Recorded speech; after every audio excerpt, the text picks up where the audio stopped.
Okay.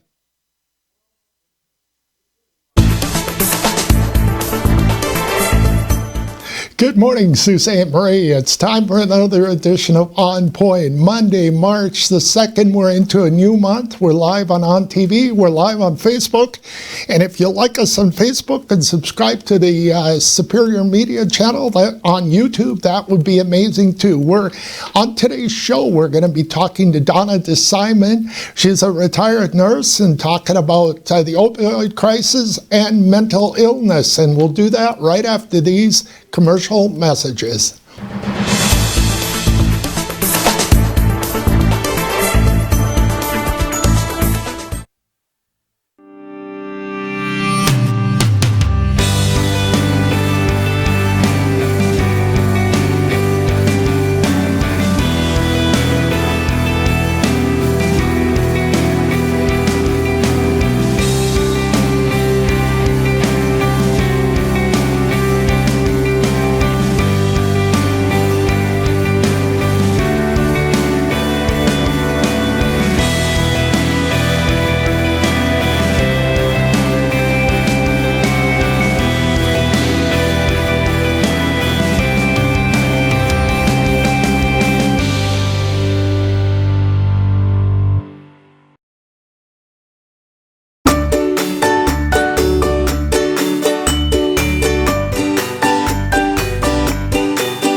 It's hunting season, so this is probably pretty stupid, right?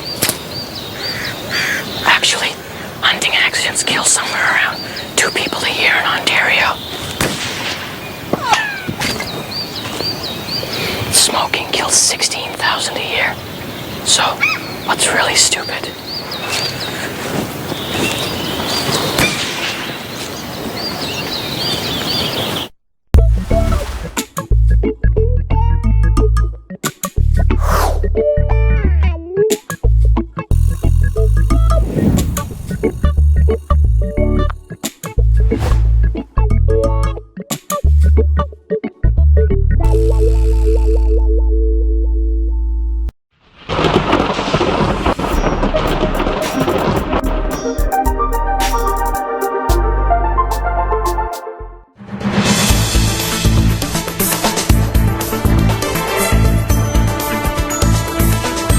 Well, welcome back to On Point. I'm Andy Martins. We're glad you're with us on a new month of March. The weather's going to be great this week, all above zero. And let me bring in Donna DeSimon, who's a retired nurse, and she helps people in this community every single week.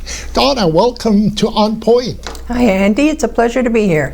Awesome. It's a pleasure to have you. Now, let's start out with this. Your background, a little bit, I mentioned you're a retired nurse, and how you came to helping a lot of people every week in this community.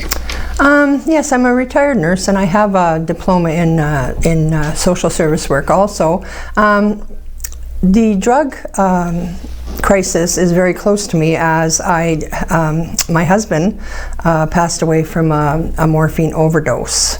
So obviously I became very interested in helping people that have issues with drug abuse. And also it seems that mental health issues and drug addiction go hand in hand. Mm-hmm. So it would seem amiss if I didn't try and help people that have mental health issues also.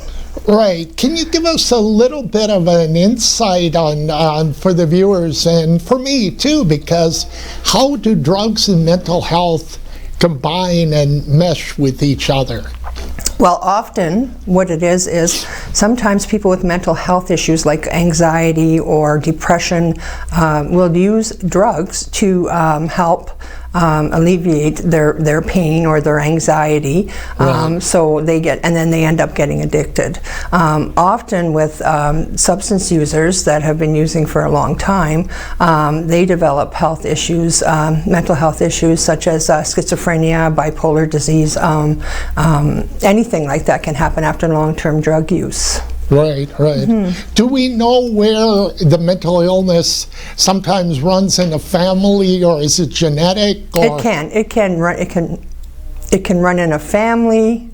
It can be genetic. It can be acquired. There's no clear way as how it institutes itself. Right.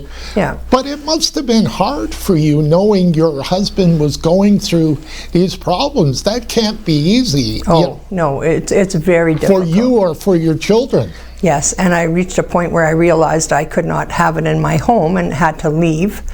And it wasn't long after that he passed away. It was the first time he ever tried morphine.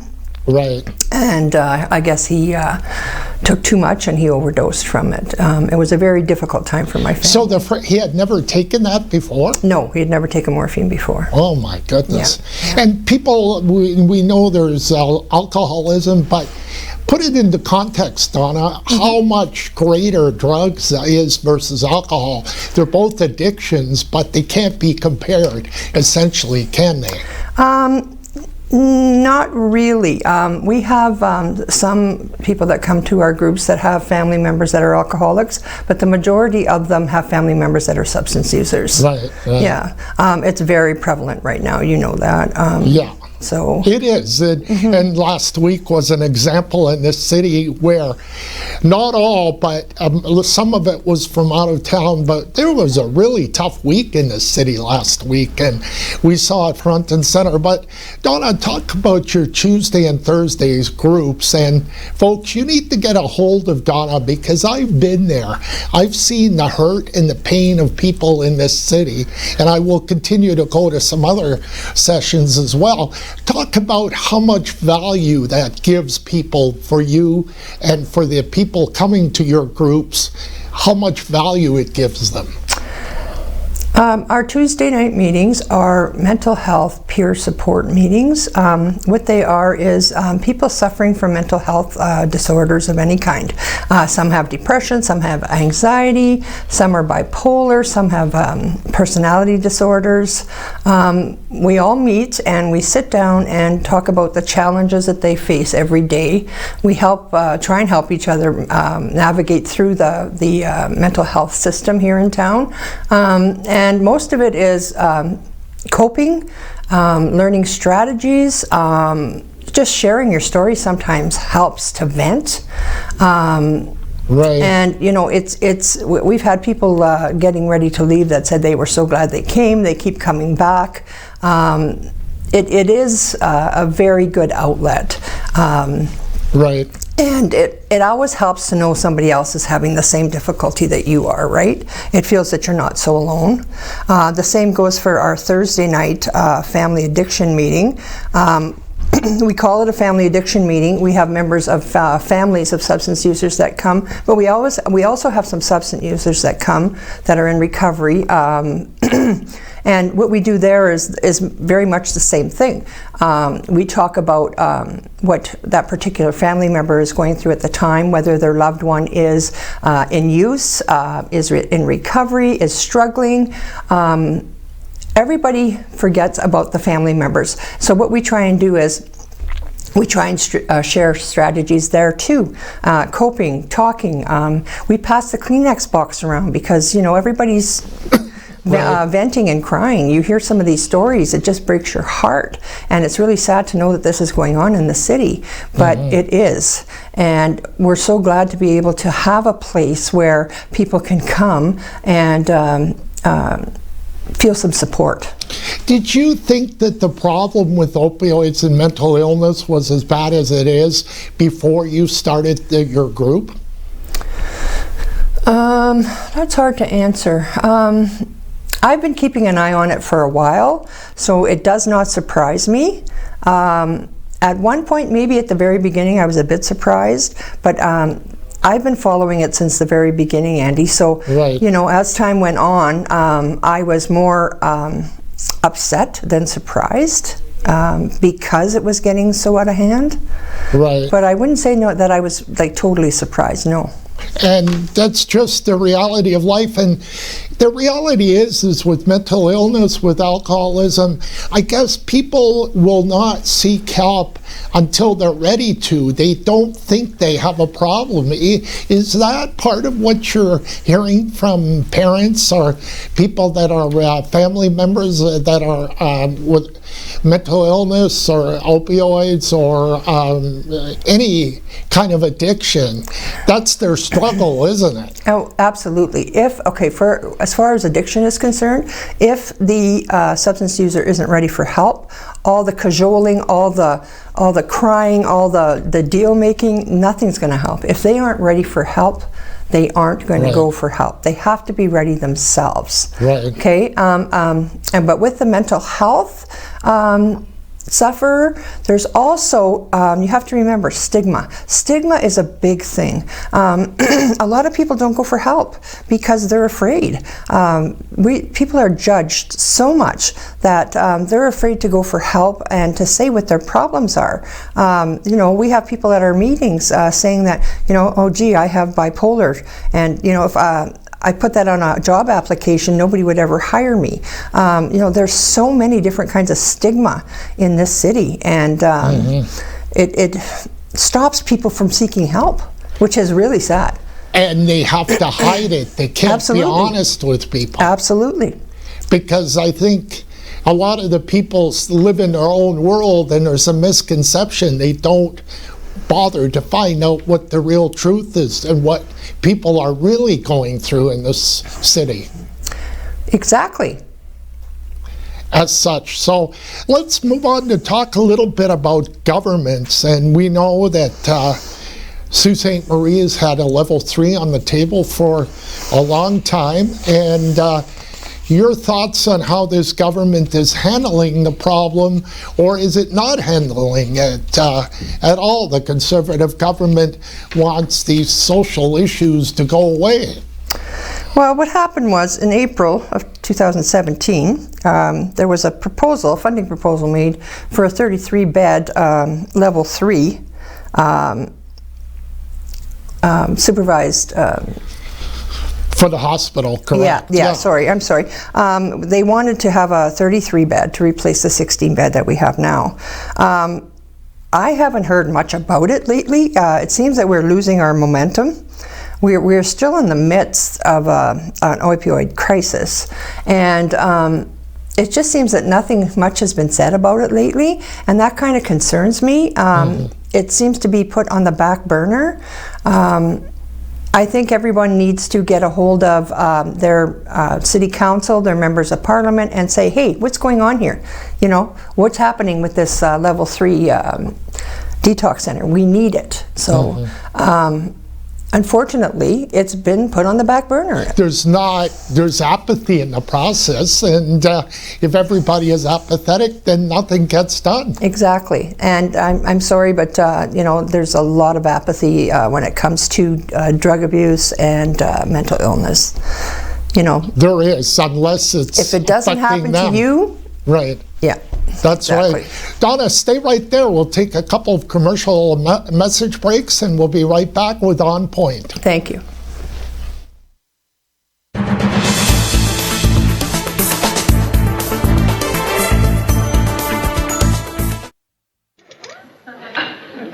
Angelo, it's me, Vito. Imbecile, your brother. Listen, you bring 10 gallons of flat eggshell or white paint.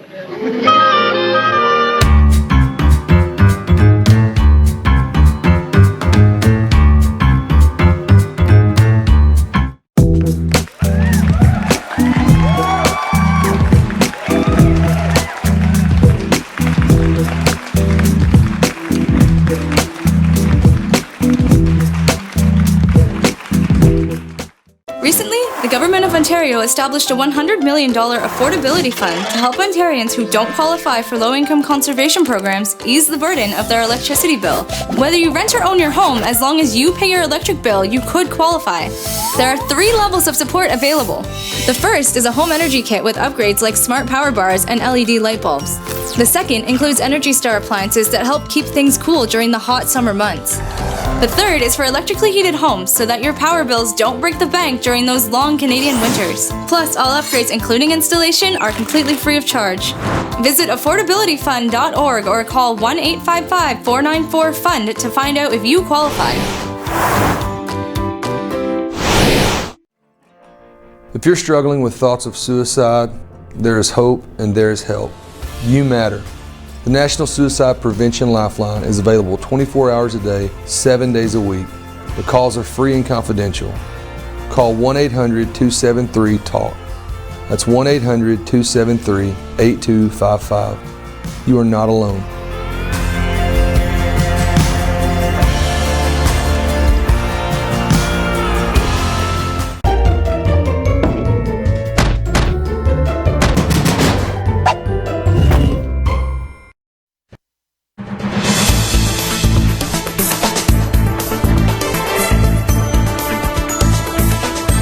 Welcome back to On Point. I'm Andy Martins. It's about 11:17. We're live on TV and live on Facebook.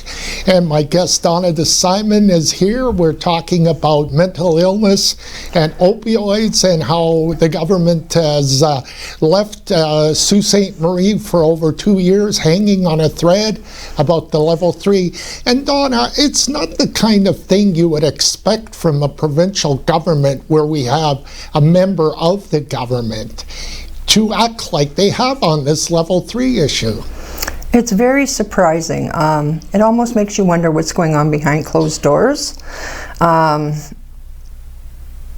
Exactly. I have to wonder if they truly realize how severe the problem is. Right. But that's why, you know, we want to teach them. That's part of the reason for these groups too. We want to educate. That's right. It's so important to educate. So we need to, you know, we're trying to get out there and tell everybody, hey, this is how bad it is.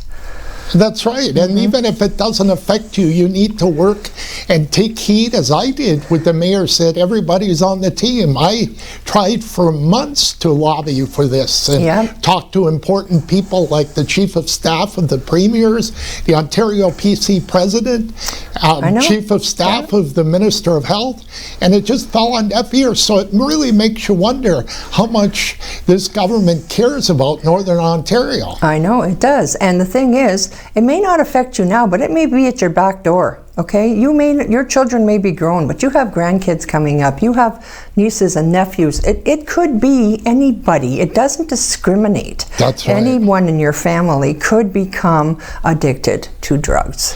That's right. Let's move on to your big event, Donna. You have it coming up on March the 13th and 14th, I believe. Yes. Tell us about that. It's behind closed doors. So what's that all about? It's Behind Closed Doors is a collection of monologues. It's stories about local people and local issues in Sault Ste. Marie. It's about addiction and mental health issues. There's going to be approximately 14 different monologues. They're going to be dealing with many, many different issues, including drug addiction, suicide, PTSD, poverty, depression, and stigma, just to name a few. These monologues are going to be given by members of our groups. They will be up there on stage. Some of them have never been on stage before, and they are going to be reading these stories. This is not for the faint of heart. These are true, heartfelt, deep stories that hopefully will show everyone what some people in the city are going through and what their family members are going through. Now, where is this event going to be taking place? It's going to be at Sioux Theatre Workshop on Pittsburgh Avenue or Pittsburgh Street. It's going to be at 7 p.m. on March 13th and March 14th. I kind of vaguely know where that is for our viewers. If you could, it's off of Second Line, I believe. It's off of Wallace Terrace. It's in the Bayview area. Yeah, you've got to go further south. Yeah, you go down Gooley Avenue, and you have to turn right onto I think it's McAllen or one of those side streets, and it'll all bring you to Pittsburgh Street. Now, this is really something the community needs to hear in a big way, isn't it? Absolutely. We're hoping, I've invited I've sent out emails to service groups. I've sent out emails to City Hall, the mayor, Terry Sheehan, Ross Romano, inviting them all to come. In fact, I challenged them to come. Come and see what's going on in this town. Come and hear the stories. These are family members. This is what is happening. Some of the mental health stories, though, are actual people telling their stories. Now, what we've done is these people are not actors. So we have, say we have a story on depression. The person giving that story, that may not be their story. It might be someone else's. We have to do that for privacy matters, you know, so you really don't know whose story it is, right? But yeah, they're there bearing their hearts. And like I said, it's not for the faint of heart. It's going to be very touching. Do you have some people that are willing to tell their own story, like as such, that and have gotten to the stage where they know they have a problem and they're seeking help? Yes, there's actually a couple of people telling their own story because they've asked to be able to tell their own story. So there's one particularly that is a recovering addict that's been put on Suboxone, and the judgment that she's received because she is on Suboxone. So she has decided to tell her own story. There are a couple different people that in the mental health arena will be telling their own stories also.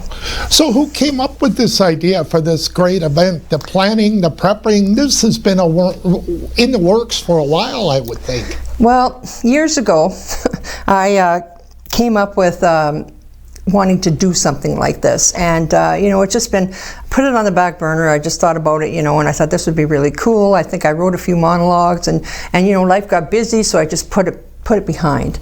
And then when a friend of mine showed me the ad for the Fishbowl Festival, and it specifically wanted things to do with mental health and addiction, this all came flooding back to me. So I brought it to our groups and we talked about it, and we decided that it would be a perfect avenue to educate and tell their stories.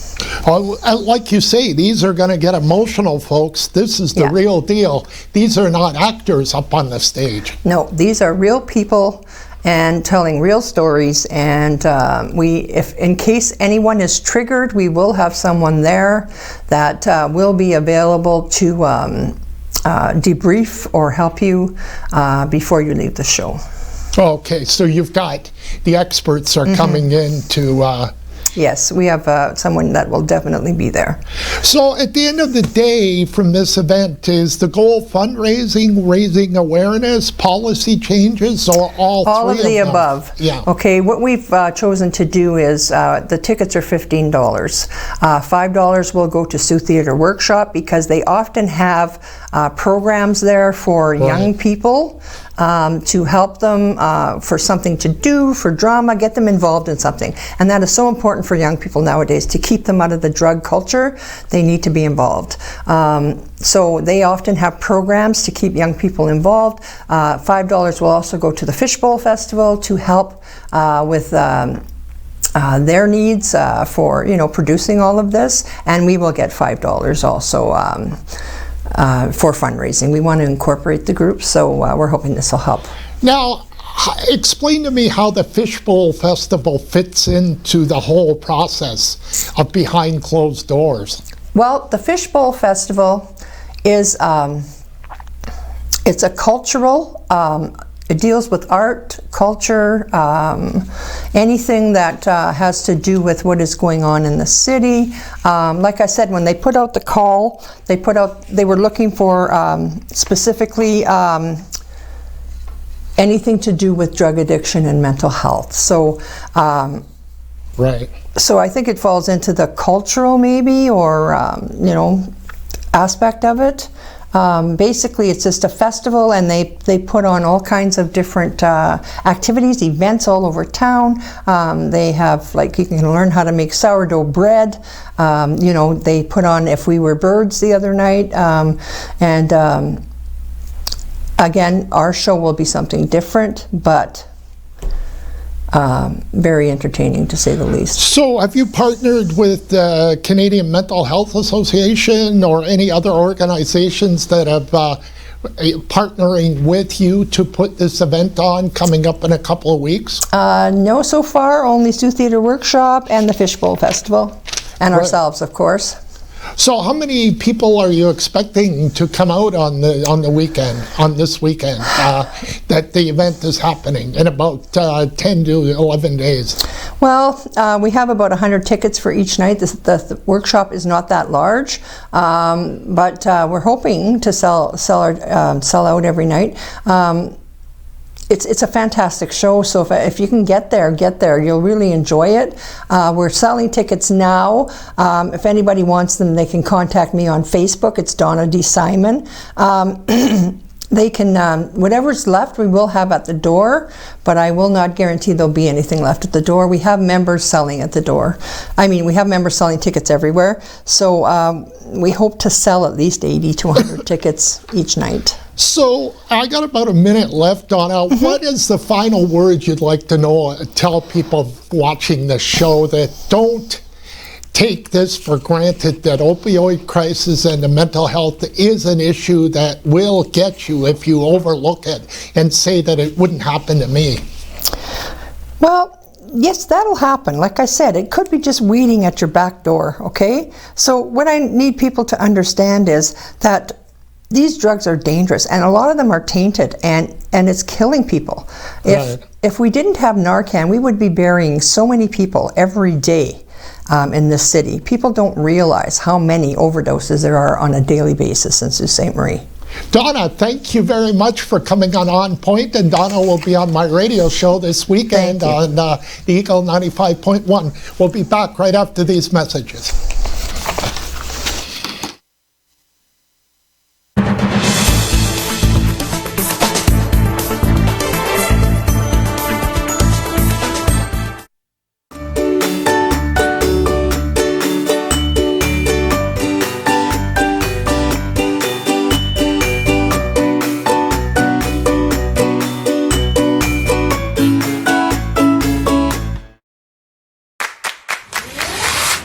In your home, lighting is just as important as style.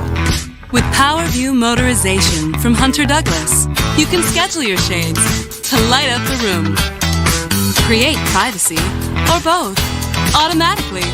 No hands required. So your shades will always be in the right place at the right time in style. And it's only from Hunter Douglas. Angelo, it's me, Vito. Imbecile, your brother. Listen, you bring 10 gallons of flat eggshell or white paint.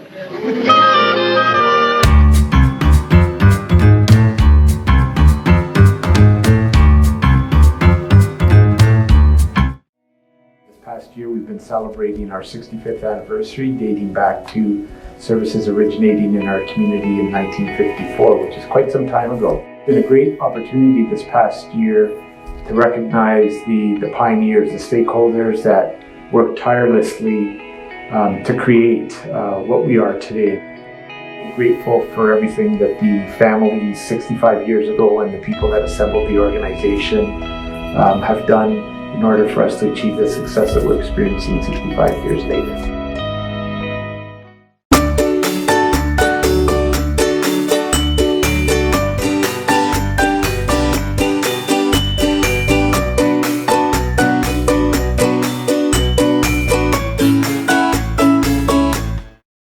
This is On TV.